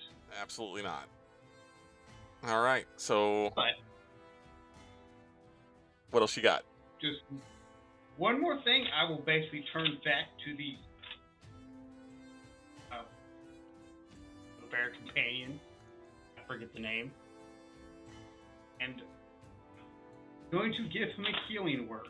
Oh, nice. Ooh. Healing word for the bugbear. Yevdok. Let's see. Already used. So I will use my last second level spell slot for that. Nice. So he will get 2d4 plus 2. It's a bonus action, so it's not huge healing. So heal 9 hit points. Not bad at all. 9 hit points returned. About 50% looking good. Still bloodied, still battered and bruised, but Yevdok looking a little bit better than he did at the start of this turn. All right, that'll end Ica's turn. Yes. We go to Prosper. All right, Prosper is gonna charge forward 30 feet and attempt to scramble up. There, you said there's like stairy stuff over here. Once you get to the wall, you can start your way up. Essentially, you can use the wall itself starting about here. So you want to come to this location and start making your way up the wall. And essentially, for every 5 feet that you make it toward the wall, you're making an equal elevation. So, but Gotcha. So I can get about here with a dash. Yeah. So go ahead and so you're going to start climbing. You're moving at half speed once you get there. Are you climbing? Are you actually climbing yet, or did it take your full movement just to get there? It took me. I had 10 feet of movement when I got to the wall, Okay. so I got 5 feet up the wall. So you're 5 feet up. Okay, great. All right. So then that will end Prosper's turn. We'll go to Orst. Orst is similarly going to charge forward and pull his crossbow and fire at what's his face? All right. Sprout. So wrestling's not working out, so you pull the gun. Yeah. All I mean, what are you gonna do here? What are you gonna do? This is,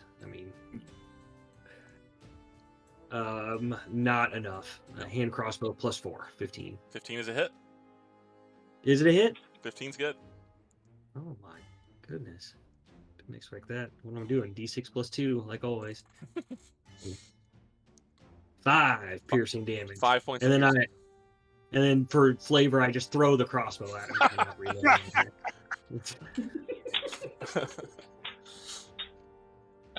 That's some spicy flavor. So that's 5 points of damage. Yep.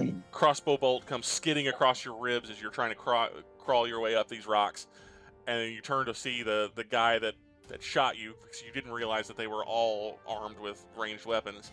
And you see this end over end tumbling, this hand crossbow coming at you, having just been thrown by Orst. And yeah, it misses. Doesn't get anywhere near you, but still.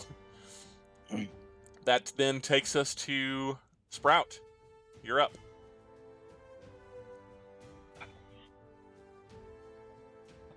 It'll take you an additional 15 feet of movement to get up to the lip of the rock, and then you'll be effectively here. But it is your turn. All right.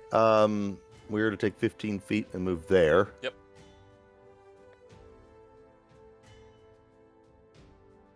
And then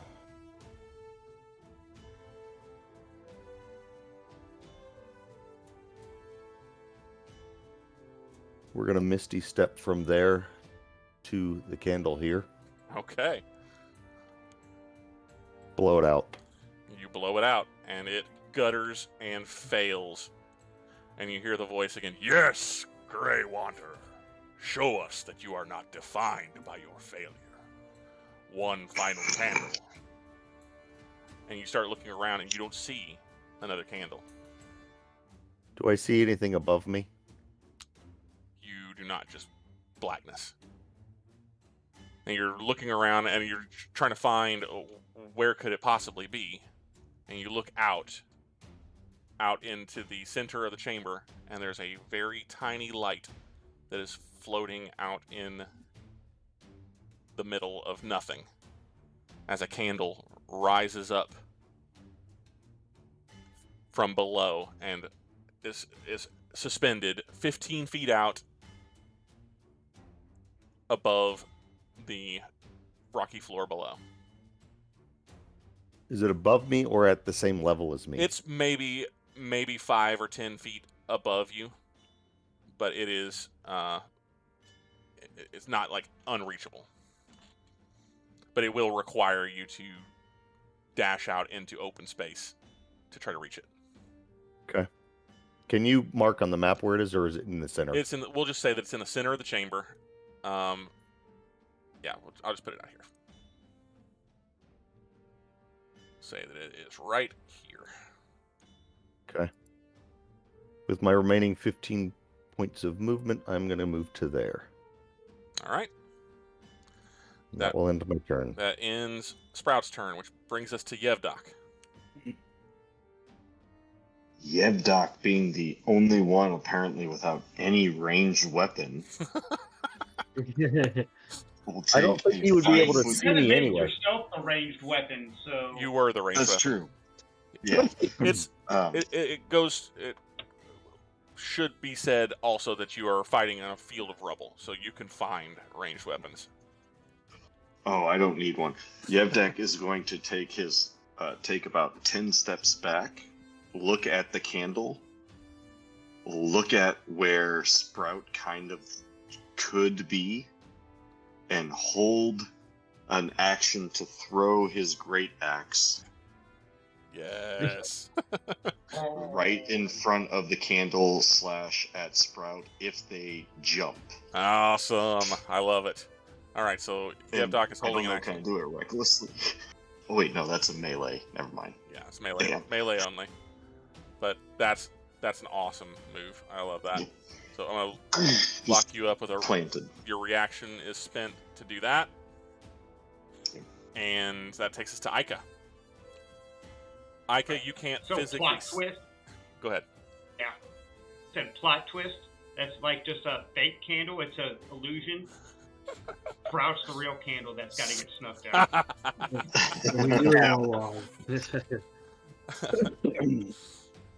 He will be after you light him on Correct. fire. Thankfully, nobody has line of sight yet. Yeah, nobody actually has line of sight on Sprout at this point in time because he's 30 feet up and about 30 feet back.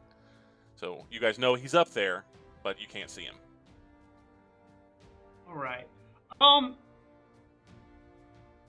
What are the options for getting up? The only, unless you have some magical means of positioning yourself 30 feet up, You got to climb the wall. That's the only way that you got. Okay. So let me see what my distance is. Oh, I can get to the wall. So about 25 feet of movement. That didn't give me a whole lot to do. So, you know what? I think I will go ahead and move on over to the wall. Okay. And follow suit with my bugbear friend. I'm going to basically attach an arrow and ready in action to kind of aiming at the basically between like the candle and the ledge. All right. And ready in action to attack whatever. Because I know what he's going to do, so I will ready in action to attack whenever he makes a jump for it. That's great. All right. Do it. Then that will consume your reaction whenever you do that. So I've got you marked. That takes us to Prosper. All right, how much movement is going to take me to get here on the ledge? You are 15 feet up, so it's going to take you a full 30 feet of movement to get to the ledge. Excellent. So my full move to get there, and then I can dash to 5, 10, 15, 20, 25, 30. Yes. Take up a position between him and the candle. All right. I like how we've got like two people aiming at the space between. We've got like an enemy of the gate situation going on here. I love it. I love it. All right. Is that going to end your turn, Prosper? That is the end of Prosper's turn. What do you got, Orst? I am going to try to get up there. So the 25 movement or to here. Yep. Well, dash. Like, I get 15 here or something. About halfway up, right? Take you halfway up. Yep, that's correct. All right. All right. Great. And I threw my ranged weapon, so I'm good. Yeah, you're just kind of where you are. All right, moment of truth, Grey Wanderer. What are you doing? It's your turn. I'm checking to see something. Okay.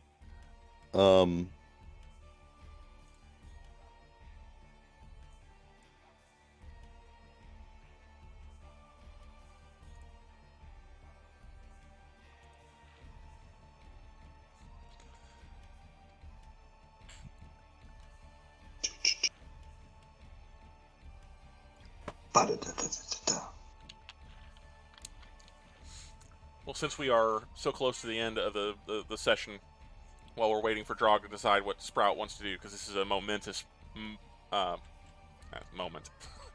Kind of screwed that up. An auspicious moment for Sprout. We'll give him a minute to think about how he wants to manage this. I will remind those who are watching out in internet land that if you like what you're seeing tonight, we do this every Tuesday. This is episode 9, I think it is. Maybe 8. I don't recall. I really should know that. I think it's episode 9 of this campaign. This is a 13-year-long campaign that we have just brought to stream. More information on the campaign is available on our Discord, which is here in the chat. We are also working on a series of videos called Bloodstone Backstory, which will provide the kind of the layout of what has come before the stream. All of our videos, all of our recordings of our streams, including 5 videos that we took prior to starting the stream of the end of another campaign arc, are on our YouTube channel, which is, I think, here. Let's hope that this works out. Hey, there it does. And if you want to see more non-D&D related 4Dads content, we do 4Dads of the ARAM Apocalypse, where we play ARAM League of Legends Thursday, Friday, and Saturday nights. This week is probably going to be a little bit different. We're definitely not streaming on Saturday night, and we're deciding whether we're going to stream on Thursday and Friday this week. We're just busy. We got a lot of things going on. But keep a watch on our channel for more information. Join our Discord if you want more 4Dads content. And follow and subscribe if you're interested in what we're doing. It really helps out the channel. Really helps with us producing more and more content. All right, Sprout. Moment of truth. What you got? I am verifying distances. Where exactly is the candle? We will say that it is 10 feet above and 15 feet out. 10 feet above and 15 feet out. Yes. It is bobbing slightly, as though it is not a stationary item.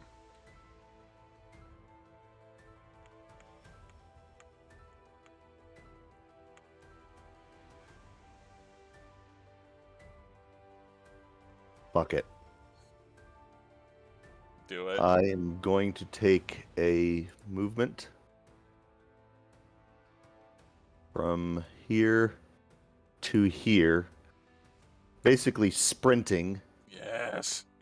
I am going to leap, casting Misty Step Yes. to go right into the candle, and then Misty Step right in front of the candle, allowing my momentum to basically barrel through it. Awesome. I love it.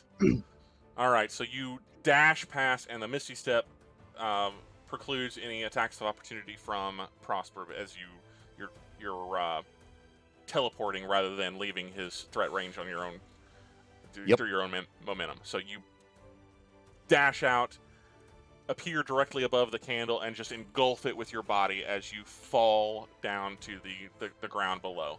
That will provide attacks of opportunity from both Yevdok and Ica, as they both have actions stored, or not attacks of opportunity, but stored attacks or held actions for attacks. So both of you go ahead and do that. 6. Now that's going to be a big whiffaroonie. You were looking for the jump, you didn't expect the teleport, and neither did. I also got a 6. So you have to quickly recorrect for where he appears rather than where you thought he was going to arc through, and both your missile weapons just arc harmlessly past him into the ether and clatter uselessly beyond.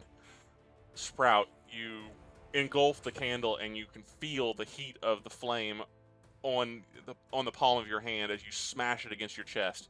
You feel the wax of the candle break. You feel the candle holder, the small brass candle holder, fall away and clatter down to the stone below you, and you hear it hit. And you realize, as you're bracing for the impact that you know is coming, you're not falling. You're being held aloft in air. And as you're looking around at your assailants, Yevdok and Ica and Orst and Prosper, their aggressive postures relax, and they stand straight and resume their very passive appearance from when you first met them. And materializing before you is a large form that causes your heart to sink and your blood to boil for a moment as you recognize the form of a beholder. Of course I do. But there's something different about this beholder. The eye stalks are withered and are almost non-existent. Instead of eye stalks and the wildly gesticulating tentacles with the eyeballs at the end, they're just these small floating orbs of somewhat reddish light that sort of orbit around a desiccated skull-like orb, beholder head. The large central eye is missing, a gaping hole, and the flesh, the fleshy body of the beholder is withered and even skeletal in some places. And the face of Zaxxis contemplates you for a moment, and it says, "Yes, you are worthy, Grey Wanderer. Welcome, child of the Watchful." And that is where we will end tonight's session. I want to thank everybody who came out to watch us tonight. We appreciate everybody who comes to support the stream. Thank you, players. I appreciate you guys taking a step outside of the norm and helping me out with the combat, our first combat for the stream. Hope everybody enjoyed that. We will pick up next week with episode, I think, 10 of Bloodstone. And we'll pick up right here where we left off with Zaxxis revealed. And see what happens. Somebody's got some explaining to do. Again, keep an eye on our Discord and our YouTube. The VOD for this will be posted within the next few days. There's always some editing to do. It takes a little bit of time, but I will get it out just as soon as I possibly can if you're interested in that. Come back and join us on Thursday, Friday, Saturday, except this week, no Saturday, for Air Apocalypse. And otherwise, thank you. Have a great night. We'll see you next time.